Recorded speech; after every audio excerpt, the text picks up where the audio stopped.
Before we dive into this story, let's set the stage. This is a tale of bravery, understanding, and the battle between fear and empathy. In the cold depths of space, a deadly creature is discovered on board a station, and the fate of everyone aboard hangs in the balance. But not all is as it seems sometimes. The things we fear most can be the ones we least understand. The cargo pod tore open violently, a sudden explosion shaking the station. David Cole, deep within the guts of an atmospheric processor, yanked his hands back as grease smeared on his fingers. His heart raced as the emergency lights flickered purple, casting an eerie glow across the station's narrow corridors. The station's alarm system blared in a mix of alien languages before switching to Galactic Common, warning of an unknown threat. Something was loose. David quickly grabbed his toolkit and headed toward the main corridor, only to be stopped by a Quillan security officer. The officer's furry hand was raised in warning, his face twisted in raw fear. "Stay back, human." Ravenclaw breach. Full lockdown in 30 seconds. David's mind raced. Ravenclaws? He had heard of them, their fearsome reputation spread across 17 star systems, known for being relentless killers. These creatures had earned the reputation of being nearly unstoppable. Even their cubs could bring death with ruthless efficiency. They were fast, strong, and clever enough to breach locked doors. David had only a split second to act as the heavy blast doors began closing. David checked the security feed on his handheld device, watching the chaos unfold in the docking bay. There, moving with unsettling speed, was the Ravenclaw cub. Small, probably a juvenile, but no less terrifying. Its body shimmered in the dim lighting scales, shifting between black and violet. 6 glowing amber eyes scanned the area, fixated on the panicking crew. It moved with the precision of a predator, and the station personnel scattered in every direction. One 4X cargo handler tried to secure himself in a storage unit, but the Ravenclaw tore through the metal like paper. The man barely escaped, leaving his equipment behind. But David noticed something that everyone else missed. The creature was limping, its right rear leg dragged behind, stained with dark blood, likely from the jagged edges of the ruptured cargo pod. Even more intriguing, it wasn't making hunting calls. As a child, David had lived on a farming colony where predators were a constant presence. He knew the difference between a creature on the hunt and one that was injured or scared. This one wasn't acting aggressively. It was frightened. The blast doors slammed shut in front of David with a resounding thud, trapping him in Section 7, a maintenance area. According to his device, the Ravenclaw was just 2 sections away, moving fast. David's communicator buzzed to life. It was Commander Brent, the Quillan who ran station operations. All personnel remain in sealed areas. Do not attempt to move. Wildlife Control has been contacted. They will arrive in 6 hours. Until then, we wait. David's eyes stayed glued to the feed, his mind working quickly. The creature had stopped moving. It was in an old storage bay, favoring its injured side. The situation was clear. It was alone, hurting, and frightened. But the commander's orders were clear: stay put. Yet David was certain he could help. "Commander," David spoke into the communicator, "I have visual on the creature. It's hurt and not acting aggressive.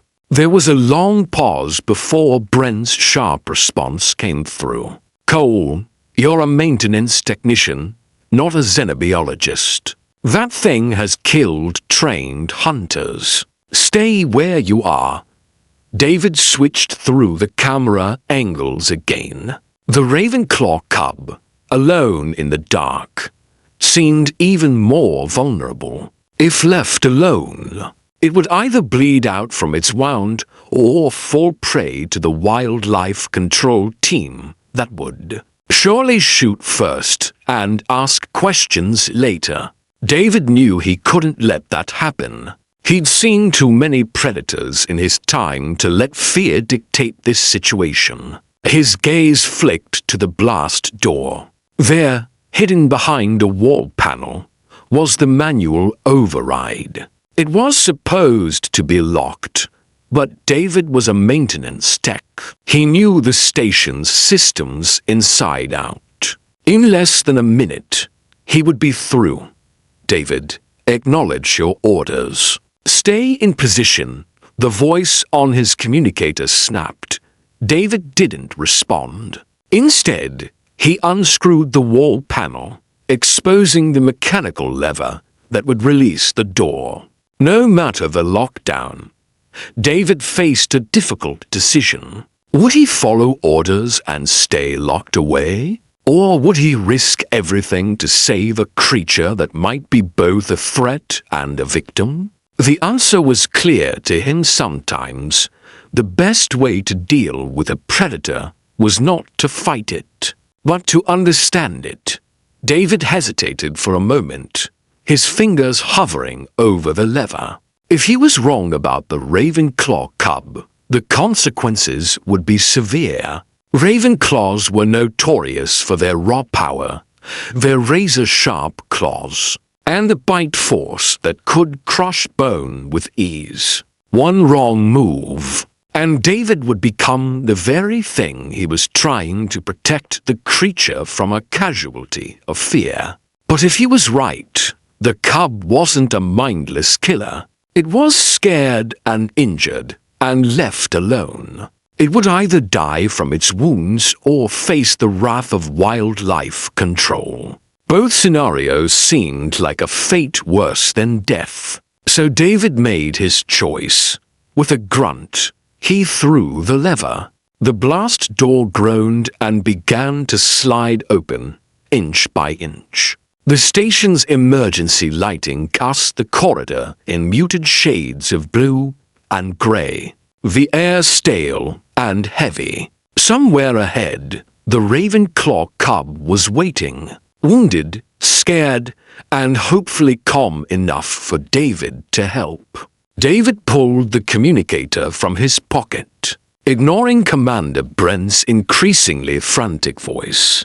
Cole, what are you doing? Respond immediately. David didn't answer. Instead, he stepped through the opening, the blast door sliding shut behind him with a final thud. The corridor stretched out before him empty, silent, save for the faint hum of the station's systems and the echoes of his footsteps.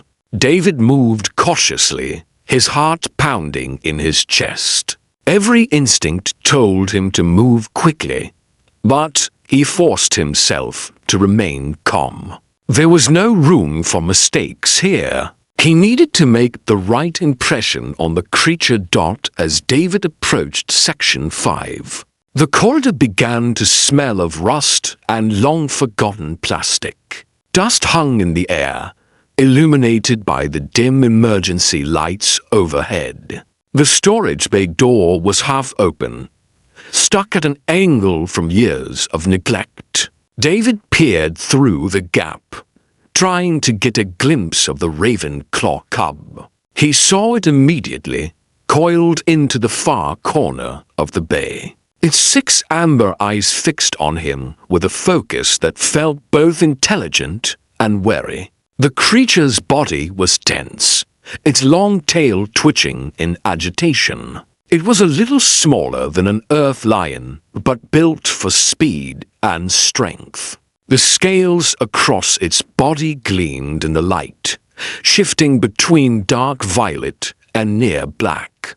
David's breath caught when he saw the wound. A jagged gash ran along the cub's right side, its blood matting the scales round the injury. The cub's rear leg was held at an awkward angle, evidence of the injury it had sustained during the cargo pod's crash. For a long moment, neither of them moved. The cub watched David intently, its breath coming in low, rumbling huffs. David spoke softly, trying to calm the creature. "Easy there. I'm not here to hurt you."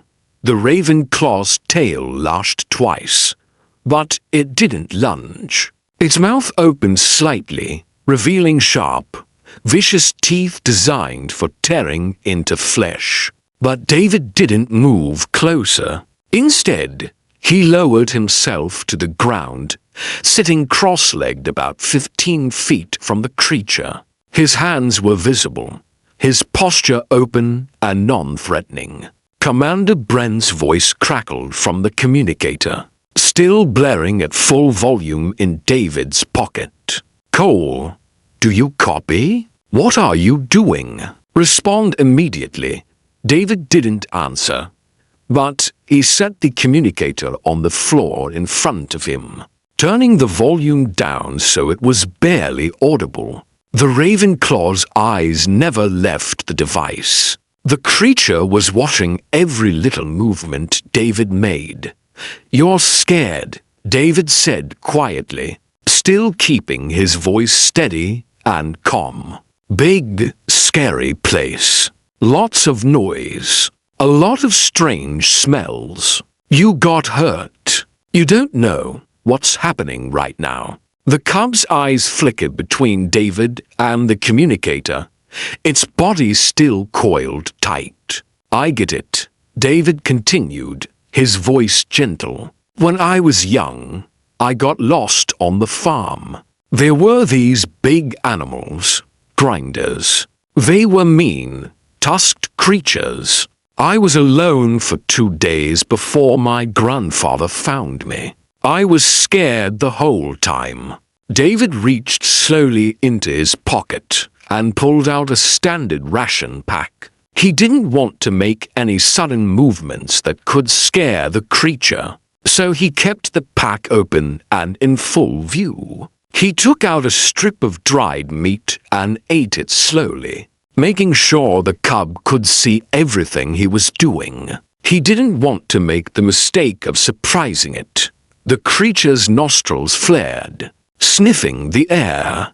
David smiled, carefully placing another strip of meat on the floor and pushing it across the dusty surface. It slid halfway between them before stopping. The cub hesitated, staring first at the food, then at David.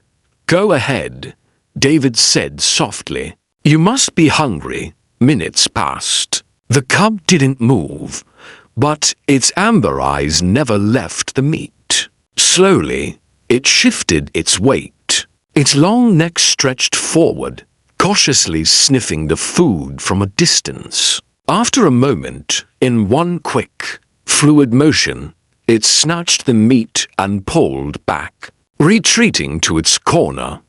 David exhaled a slow breath. "Good. That's good." He placed another strip of meat on the floor, this time pushing it a little further across the room. The cub took it quickly, this time with less hesitation. David continued, repeating the process several times, each time offering the food a little closer to himself. The cub's hesitations lessened. It moved closer, stepping gingerly on its injured leg but staying near the floor. Eventually, it stretched out, limping toward the food with careful, measured steps. David didn't move, didn't rush, allowing the cub to take the next step in its own time. The cub was still scared, still wary, but it was beginning to trust David slowly, cautiously. Now, David had to prove to the creature that he wasn't a threat, that he was an ally, but time was running out. The longer David stayed, the closer the threat from wildlife control grew. Could he make it out of this alive, or would he have to fight for the creature's life? David sat still, watching the Ravenclaw cub cautiously approach the food. The creature hesitated, but the urge to eat eventually overcame its fear. With a careful, deliberate motion, it snatched the piece of meat and backed away, retreating to the far corner of the storage bay. Its amber eyes never left David, watching him closely as if still uncertain of his intentions.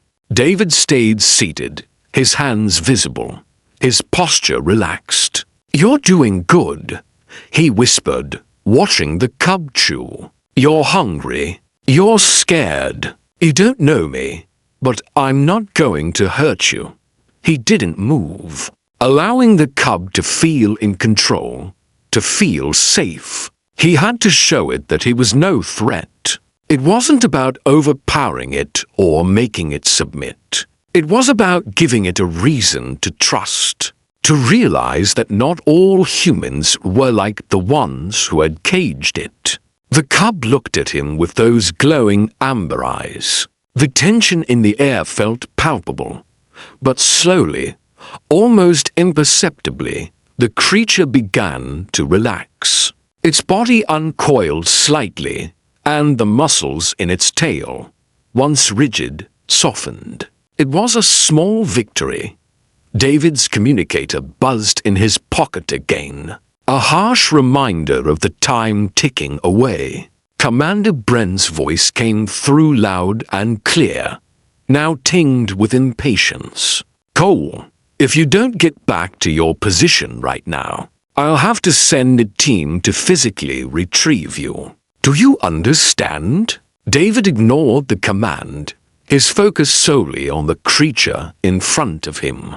The situation was delicate, and moving too quickly could ruin everything. He didn't respond to the commander, instead shifting his attention back to the cub. After a few moments, the cub began to make another movement. This time, instead of retreating to the corner, it stretched its injured leg out in front of it, testing the ground with slow, careful steps. Its body shifted slightly, and the dark smear of blood on its scales caught David's attention once more. The wound looked worse up close, deep and jagged, likely caused by the sharp metal edges of the ruptured cargo pod. The cub flinched when David made eye contact with it, but it didn't retreat. The trust was slowly being built, piece by piece. It wasn't much, but it was enough to keep David hopeful. The sound of heavy footsteps echoed in the hallway outside the storage bay, making both David and the cub freeze. The Ravenclaw's ears twitched, alert to the noise, its body instinctively tensing. David instinctively leaned forward, not to approach the cub, but to ensure that he wasn't perceived as a threat. "It's okay," he murmured softly, his voice calm. "It's just someone else." He wasn't sure if it was the sound of his voice or the soft nature of the station's hum. But the cub didn't react aggressively. Instead, it slowly turned its attention back to David, watching him closely. Its tail twitched once, then relaxed, a sign that it wasn't ready to bolt. Not yet. David slowly stood up, mindful of every movement he made, not wanting to startle the cub. He reached into his pocket for his water bottle and unscrewed the cap. The Ravenclaw tracked every movement with those keen eyes, but David wasn't concerned. He crouched down, holding the bottle in his hand. "You need water, too," he said gently, his voice low and soothing. He poured a small amount of water onto the floor, a puddle forming in front of the cub. The Ravenclaw sniffed the air cautiously, then approached the water. It drank slowly, taking its time, licking the water from the floor with a long, rough tongue. David let the cub drink in peace, his heart racing in his chest. This was good. This was progress. The creature had accepted his presence and now trusted him enough to consume food and drink in front of him without hesitation. The tension in the room had lessened, and the creature seemed to sense it too. For several minutes, they sat in silence. David watched the cub, who had now consumed the food and water, its body no longer coiled with fear. Instead, it looked more relaxed, though still wary. The 6 eyes blinked slowly, and the rumbling sound in its chest had softened, almost like a low hum. But as the cub continued to drink, the communicator buzzed again. The voice of Commander Brent was still as tense as ever. "David, are you listening to me? You need to get out of there. Wildlife control is on their way, and you have no idea what kind of danger you're in. You have no authority to handle that creature. Do you hear me?" David didn't respond. The sound of Brent's voice, loud and demanding, didn't concern him. What mattered now was the Ravenclaw cub. The cub had calmed down, and David wasn't about to undo the progress they'd made in the name of safety or orders. The communicator beeped once more, a final, angry call for attention. But David had already decided. He couldn't leave the cub alone, not now. He reached for the communicator, his hand still hovering near the device, but he didn't answer. Instead, he placed it back on the ground and slowly tucked it out of sight, turning back to the cub. David knew what he had to do. The creature wasn't just a threat. It was a scared animal that had been abandoned and hurt. David walked forward, his footsteps slow, each movement measured. The cub remained where it had been, watching him, but not retreating. It had accepted his presence, and in that moment, David saw the truth. Sometimes, fear didn't have to lead to violence. There was another way. David had ignored orders to stay put. Knowing the truth, the Ravenclaw wasn't the monster everyone feared, but a creature in pain.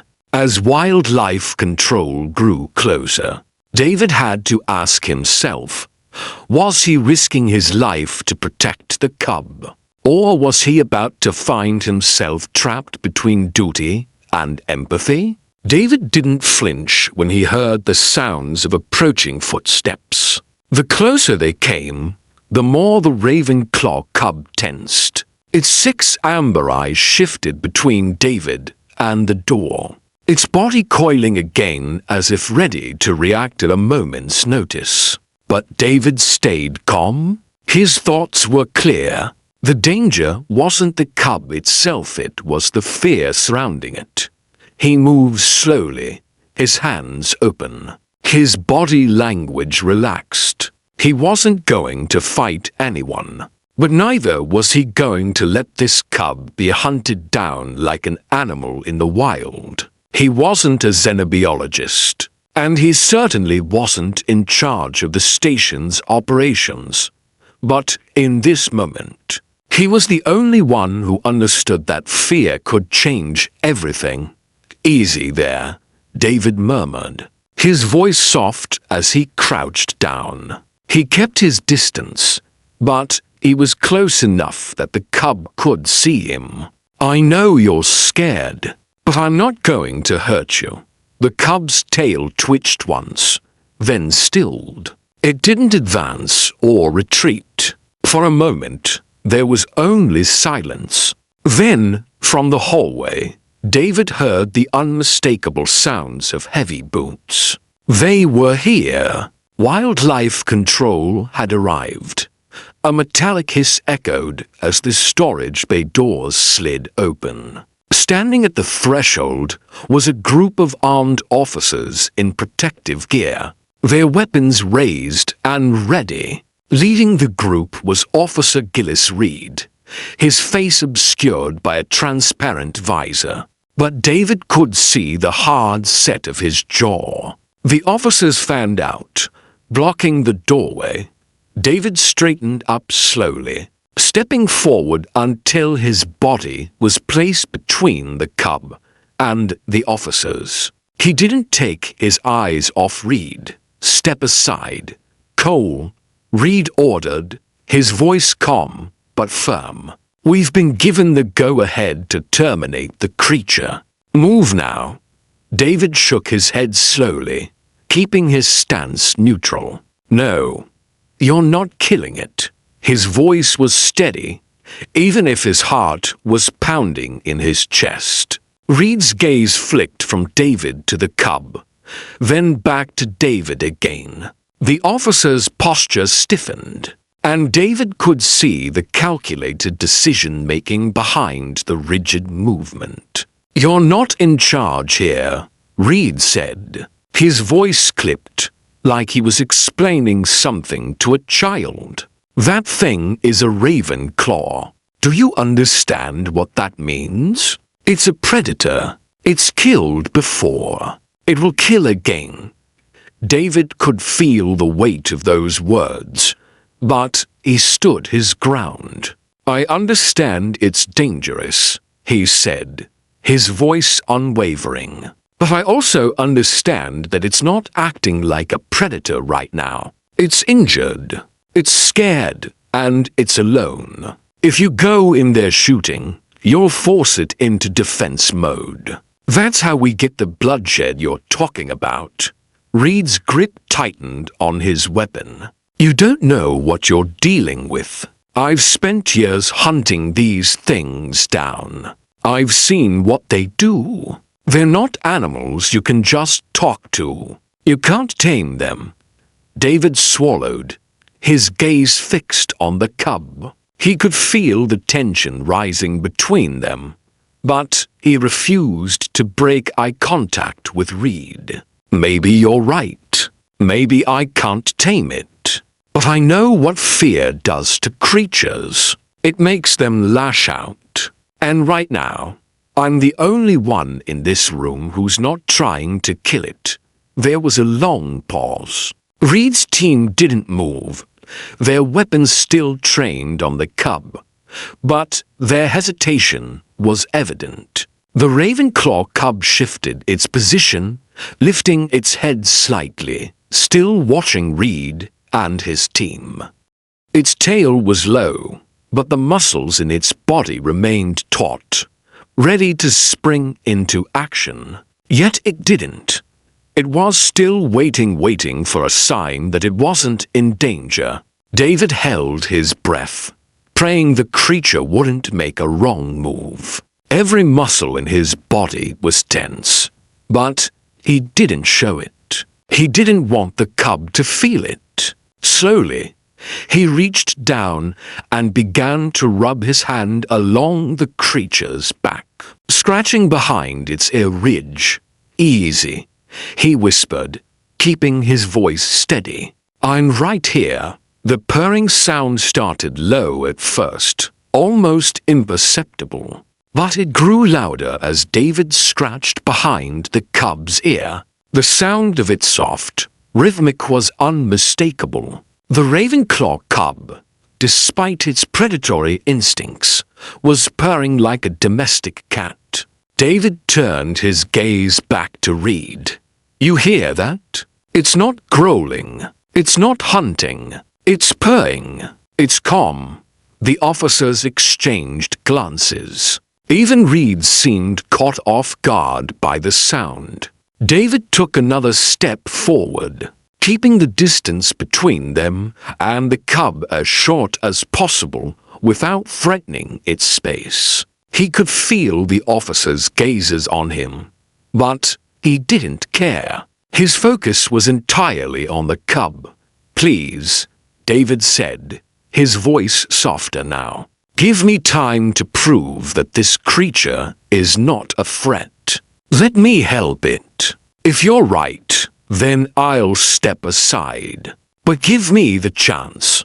For a long moment, Reed didn't speak. The tension in the room was suffocating. The officers remained frozen in place, their weapons still raised but their fingers no longer twitching on the triggers. Finally, Reed exhaled sharply through his nose. His shoulders dropped slightly, as if in defeat. "Fine," Reed muttered. "You've got 48 hours, Cole. I hope you know what you're doing." David nodded, his heart racing. He'd bought himself some time, but it was just that time. In 48 hours, the Galactic Council would decide whether the Ravenclaw cub could be rehabilitated or whether it would be destroyed. He had no idea which direction the council would lean, but for now, he had a small window to prove his point.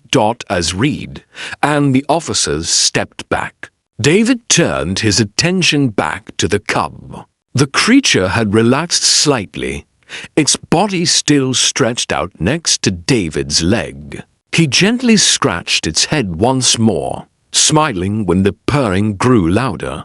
David had bought himself 48 hours. But even with time on his side, the decision about the cub's future was far from certain. The galaxy was watching, and the stakes were higher than ever. Would David's gamble pay off, or would the council decide that fear was still the best option? The next 48 hours were a blur. David spent most of the time in the observation deck, keeping a careful watch on the Ravenclaw cub, now affectionately named Runner. The creature had relaxed significantly since their first encounter. It no longer lurked in corners or coiled up in fear. Instead, it followed David with a sense of curiosity and, surprisingly, trust. Runner had started to respond to basic commands, albeit slowly, but there was no sign of aggression. Every movement, every action was deliberate, cautious, and, most importantly, non-hostile. It had accepted food from multiple station personnel, including Oscar, the young Quillen engineer who had tentatively fed it during one of their breaks. The cub had even tolerated light touch and examination, its tail swishing contentedly when David scratched behind its ears. News of David's success had spread quickly throughout the station. Crew members, who had once cowered in fear at the thought of the Ravenclaw, now watched with fascination. Some even approached cautiously, following David's example and treating the creature with the same calm and respect he had shown. But the question still remained. Could David convince the Galactic Council that Runner was more than just a deadly predator? The clock was ticking. David knew that the Council's decision would be crucial not just for the cub's life, but for the future of how dangerous species were handled across the galaxy. If they chose to terminate Runner, it would be a message that fear always wins. If they chose to listen to David, it could change everything, not just for Ravenclaws, but for every misunderstood species in the galaxy. The night before the hearing, David sat alone with Runner, as he had done many times in the past 48 hours. The cub was curled up beside him on the floor, her head resting in his lap. He stroked her scales gently, and she purred softly in response. Her 6 eyes blinked lazily, one by one, Then she closed them completely, trusting David's presence. David's communicator buzzed on the desk beside him, breaking the silence. It was Commander Brent, who had been monitoring the situation from afar. "Cole, I know this is tough," Brent said, his voice sounding strained. "I didn't think you'd be able to get this far, but I have to ask, are you sure about this? You're risking your life. You're risking the safety of the entire station.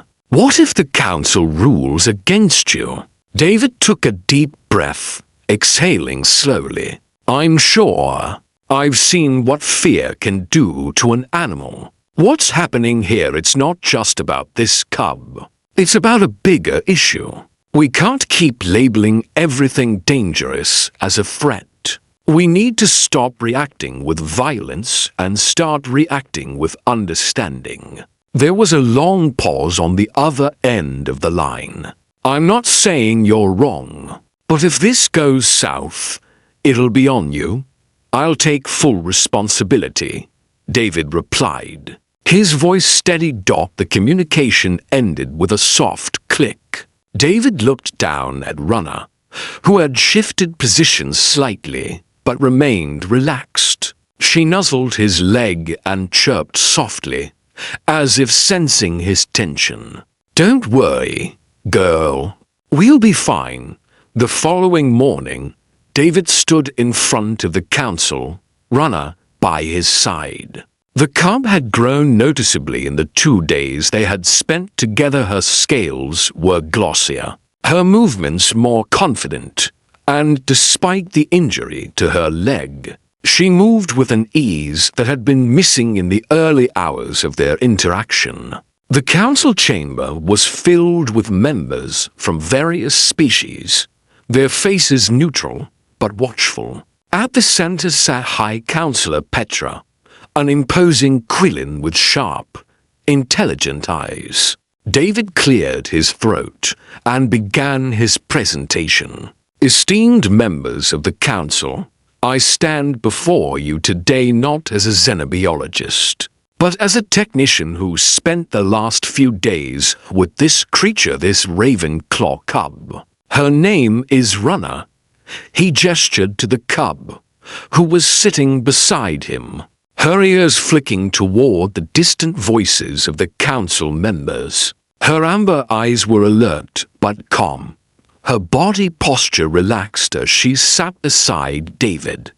2 days ago, this cub was a kill-on-sight threat, David continued. We were all told that this creature was a mindless killer. That's what we've been conditioned to believe. But I've learned something different.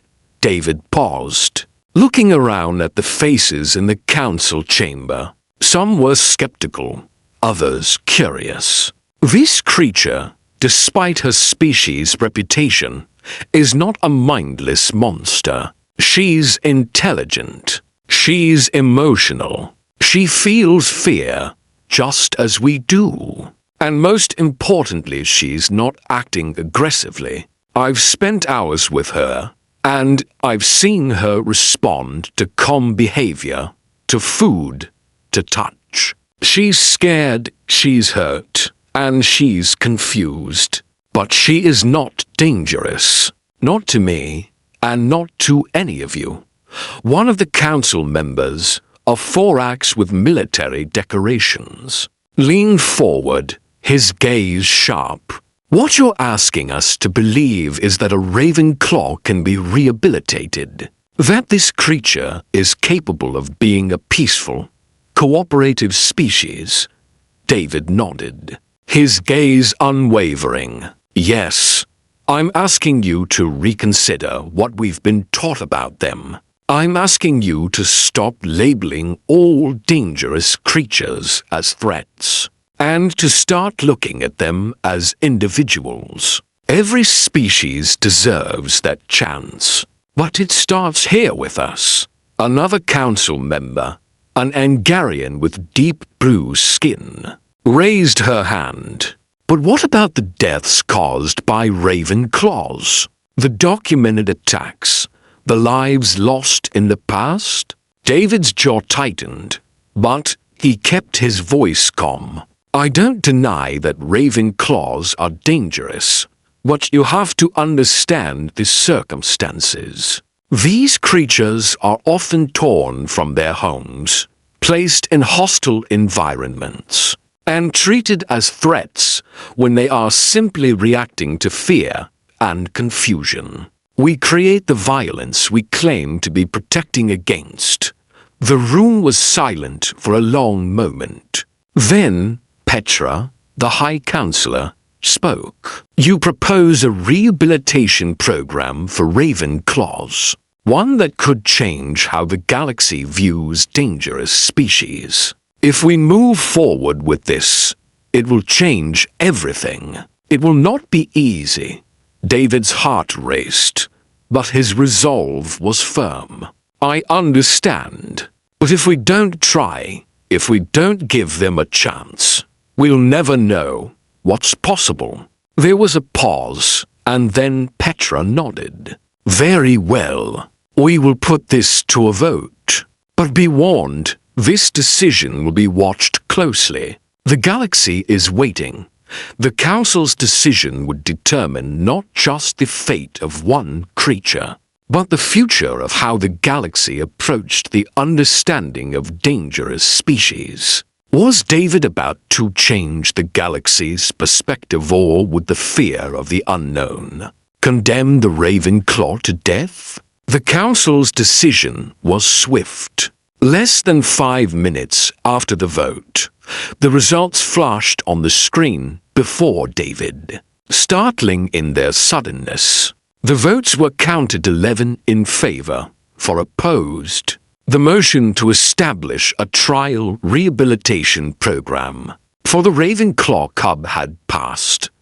David exhaled slowly, the tension in his chest slowly releasing. Runner shifted beside him, as if sensing the change in atmosphere. She let out a soft chirp, and David reached down to scratch behind her ear, a sense of relief washing over him.